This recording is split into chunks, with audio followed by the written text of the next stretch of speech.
Supreme court کے فیصلے کے بعد شریف خاندان میں شدید بے چینی اور اضطراب پایا جاتا ہے۔ مسلم لیگ نون کی چیخو پکار جاری ہے، جبکہ اقتدار کے ایوانوں میں زلزلہ بھی محسوس کیا جا رہا ہے۔ عمران خان کی جیل سے اسپتال منتقلی کے پیچھے اصل کہانی کیا ہے، اس حوالے سے تفصیلات آج آپ کے ساتھ شیئر کریں گے، جبکہ ساتھ ہی سپریم کورٹ کے اندر حکومت کی جانب سے عمران خان کے اسپتال منتقلی کے فیصلے کے خلاف نظر ثانی درخواست بھی دائر کر دی گئی ہے، جبکہ عمران خان کی بہن عظمیٰ خان نے کچھ اضافی دستاویزات بھی سپریم کورٹ کے اندر جمع کروائی ہیں۔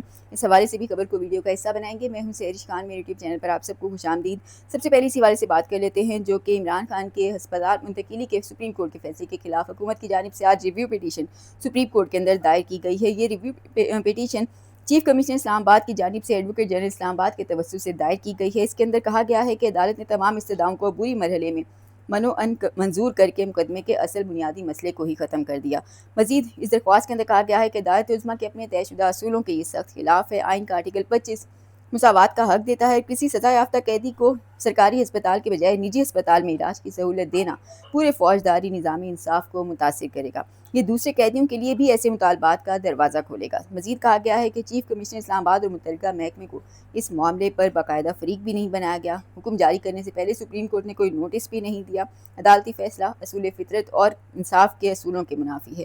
سپریم کورٹ نے 18 اگست کو عبوری حکم جاری کرتے ہوئے عمران خان کو شفا انٹرنیشنل اسپتال منتقل کرنے کی ہدایت کی۔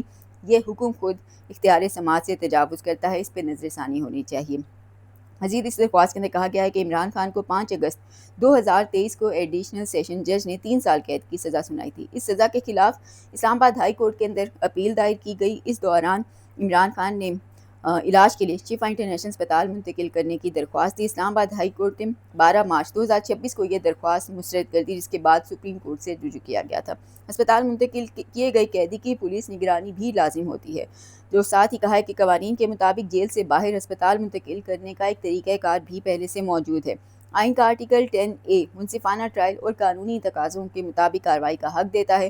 معاملہ پہلی مرتبہ سپریم کورٹ کے سامنے مقرر ہوا اور متعلقہ فریقین کو باقاعدہ نوٹسز تک جاری نہیں کیے گئے اور حکم نامہ بھی جاری کر دیا گیا۔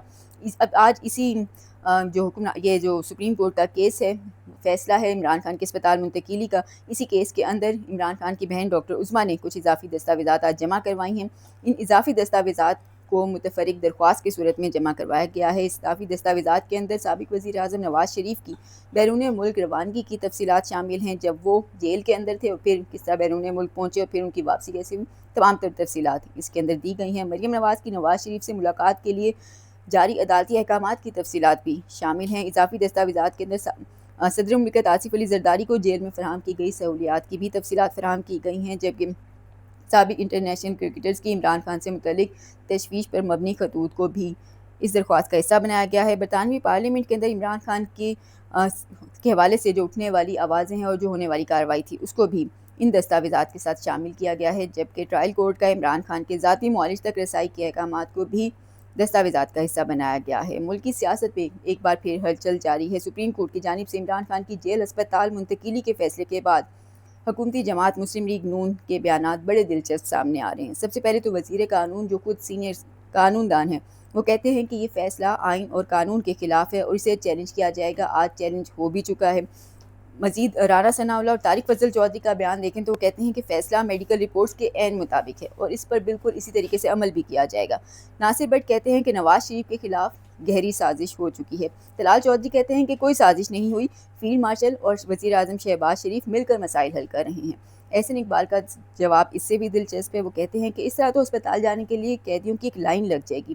بظاہر مسلم لیگ نون ایک پریشان کن صورتحال کا سامنا کر رہی ہے اور جاتی امرہ کے اندر کافی اضطراب پایا جاتا ہے۔ یہ بھی سمجھنے سے بظاہر اس وقت نون لیگ قاصر ہے کہ سپریم کورٹ کا فیصلہ کیا ہے، اس پر رد عمل کیسے دینا ہے۔ صورتحال یہ ہے کہ کوئی کہتا ہے کہ فیصلہ خوش آئند ہے تو کوئی اسے آئین اور قانون کی خلاف ورزی قرار دے رہا ہے، کوئی اسے عمران خان کا بنیادی حق قرار دے رہا ہے، کہہ رہا ہے کہ اس فیصلے کو تو اسی طرح ہونا چاہیے تھا۔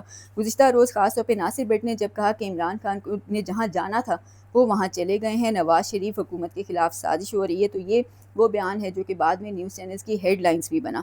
بعد میں انہوں نے رات کو میڈیا سے گفتگو میں مزید بھی اسی حوالے سے بات چیت کی۔ ان کا کہنا تھا کہ آج ہسپتال گیا ہے، دیکھنا کل سیدھا گھر جائے گا۔ یہ سازش اسی طرح ہو رہی ہے جیسے پہلے نواز شریف کے خلاف ہوئی تھی۔ بظاہر اس سے واضح ہوتا ہے کہ عمران خان کی اسپتال منتقلی کو لے کر مسلم لیگ نون حکومت کے خاتمے کا خوف اور ایک گھبراہٹ واضح طور پر محسوس کر رہی ہے۔ مسلم لیگ نون کی قیادت بظاہر اب یہ سمجھنے سے قاصر ہے کہ سپریم کورٹ کا ایک فیصلہ ایک قیدی کا بنیادی حق اس کو دیا گیا ہے، یا پھر یہ واقعی یہ کوئی ڈیل ہے۔ مسلم لیگ نون والے سپریم کورٹ کے فیصلے سے زیادہ اس کے پیچھے چھپی ہوئی کہانی کو سمجھنے میں کوششیں کرتے نظر آ رہے ہیں، اس کہانی کی تلاش میں نظر آ رہے ہیں۔ سوال یہی ان کے ذہنوں میں گونج رہا ہے کہ کیا یہ کوئی ڈیل ہو چکی ہے، یا پھر صرف اور صرف عمران خان کی صحت فی الحال کوئی مسئلہ بن چکی ہے کہ علاج ضروری ہے اور اسپتال لایا جا رہا ہے۔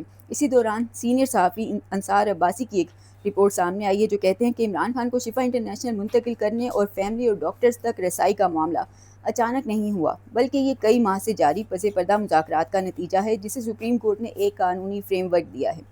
اب حقیقت میں عمران خان کو سپریم کورٹ سے کوئی ریلیف ملا ہے، یا پھر وہ کسی ڈیل کے ذریعے باہر آ رہے ہیں، یا ہسپتال کسی ڈیل کے ذریعے جا رہے ہیں، یہ سب ایک الگ بات ہے۔ لیکن بظاہر نون لیگ کو جو کچھ مل چکا ہے اس پر انہیں راضی سے زیادہ ان کا خوش ہونے کا معاملہ ہے۔ بظاہر فارم 47 کی حکومت کے بعد اتنا عرصہ اقتدار کو انجوائے کرنا، آزاد کشمیر کے معاملے پر بھی پیپلز پارٹی کھل کر یہ کہہ چکی ہے کہ حکومت فارم 47 کی ہے، وزیر اعظم شہباز شریف فارم 47 کے، وزیر اعلیٰ پنجاب مریم نواز بھی فارم 47 کی ہے، اور یہ ان کے اپنے اتحادی پیپلز پارٹی والے ان کے لیے کہتے ہیں، اور یہ کہتے ہیں کہ الزام نہیں بلکہ یہ حقیقت ہے۔ اس سے پہلے تک یہ باتیں جب تک تحریک انصاف کرتی تھی اس وقت تک یہی کہا جاتا تھا کہ کیونکہ اب اقتدار چھن گیا تو اس لیے باتیں کریں، لیکن اس مرتبہ یہ باتیں کسی اور نے نہیں بلکہ ان کے اپنے اتحادیوں نے پاکستان پیپلز پارٹی نے کی ہیں۔ ایسے میں نہ صرف وفاق بلکہ پنجاب کے اندر بھی حکومت کو بھرپور طریقے سے انجوائے کرنے کے بعد اور عوامی مینڈیٹ کے خلاف ان کو جس طرح مفت میں ایک اقتدار مل گیا، اگر اس کو انجوائے کرنے کے بعد عمران خان کو کیا ڈیل کے ذریعے اگر وہ باہر آ بھی رہے ہیں تو اس سے مسلم لیگ نون کو بظاہر ان کی چیخیں نہیں نکلنی چاہیے، لیکن اتنا کچھ ملنے کے بعد اب نون لیگ جو ہے اقتدار سے فی الحال چمٹے رہنا چاہتی ہے۔ مسلم لیگ نون اور پیپلز پارٹی کے درمیان معاملات ایک بار پھر کھٹائی میں پہلے سے زیادہ پڑتے نظر آ رہے ہیں۔ میڈیا رپورٹس اور سینئر صحافیوں کے مطابق دونوں جماعتوں نے پس پردہ رابطوں کے بعد قومی اسمبلی میں قانون سازی کا عمل روک دیا ہے، اور اگر پیپلز پارٹی نے بھی بظاہر اپنے آپ کو ایک سائڈ پہ کرنا